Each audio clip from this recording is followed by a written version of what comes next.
Sebring 12 hours is right around the corner, and in this video I'll be providing you with a fast, consistent setup and a good track guide. Let's get into it. Taking it into turn 1, you want to be on the right side of the track. It's not as close to the wall as possible because there's a little bump which can flip you over, which you don't want. And then there's this beautiful little brake marker on the wall where it kind of kinks. That's what we use as a brake marker. From 6th gear down to 4th gear as you start to turn in. You don't want to be too much on the brake, because if you're too much on the brake, you'll have too much front load and you'll end up understeering into the corner too much, which you don't want. You can actually get a bit early on throttle than what you think, because if you just keep the wheel turned on exit instead of straightening it out as fast as you can. The hard part about T1 is keeping the minimum speed up. I would recommend here maybe braking a bit less and then just getting later on throttle, so you make sure you carry the speed into the corner, because that's where you can lose a lot of time if you brake too much. Anyways, coming into turn 2, you want to be late apexing here, but you kind of want to turn in quite early so you get that kind of sweep on the first curb and you kind of follow the curb along.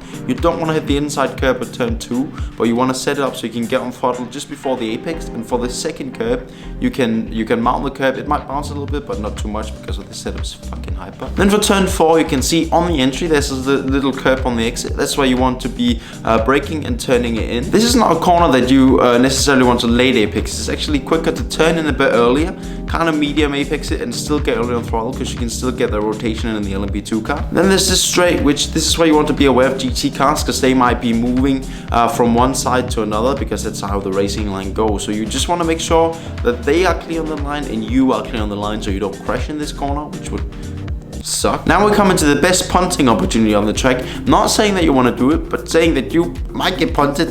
In this corner you can probably also brake later and carry more speed than what you think you want to brake, just in between the 4 cones and the 3 cones on this corner. What I found on this corner is trail braking doesn't actually help you too much, because you're going at so low speeds that just rolling the car into the corner from your start turning in is a little bit better. Then again, we have one of these twisty straights where you just want to make sure you have your line and the GT car has the line, and that they stay on the line so you don't crash on a straight. This next corner is hard, but I have one key word for this corner: minimum speed. You want to start braking at the 3 cones on the side of the track. You can use 2nd gear, but I prefer to go down to 1st gear just to have that bit of extra traction. This is a corner where you don't want to be using all of the track on the exit, because the track instantly turns to the left afterwards. Next corner is easy flat. You can even take GT cars around the outside here. It's a bit risky if they don't see you, but if they are skilled enough, they will see you. You can just swoop around the outside and get them before the next corner. The next corner you maybe want to brake a bit earlier than you expect. It's quite bumpy. So in this corner we brake here just in between these 2 cone markers. You want to make sure you don't brake too much, because you can end up locking up because of the bumps. You want to be aiming for the apex right around where the curb kinks. So the one tip I have for this corner is get early on throttle, but get smoothly on throttle.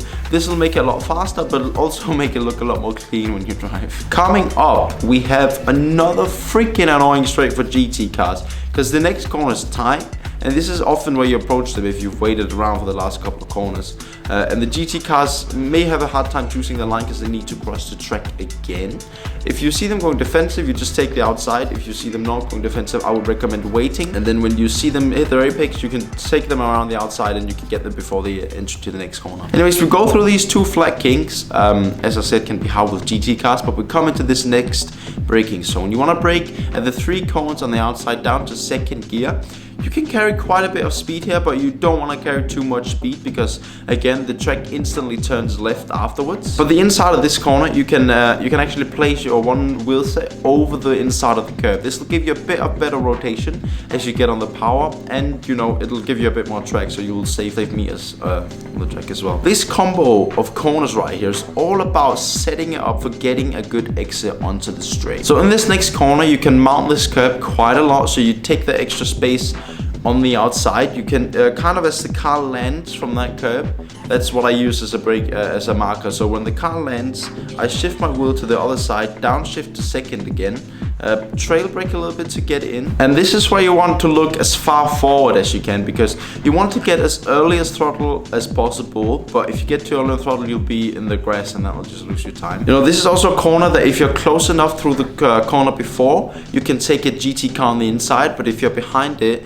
going into the corner, I wouldn't recommend it. Then we of course has the straight, which you are absolutely nailing, because you got a beautiful exit out of the last corner. And now we come into a really tricky one. This is the one that people have a lot of trouble with. It's the last corner on the circuit, and to be honest, I understand why there's a lot of trouble with this one. It's quite hard to find out where you want to put the apex, and it's quite bumpy on where around the apex is, so that doesn't really make it a lot easier. I prefer to coming into the corner, you know, turning it in a little bit before, so I get a straight line braking right around the last white line.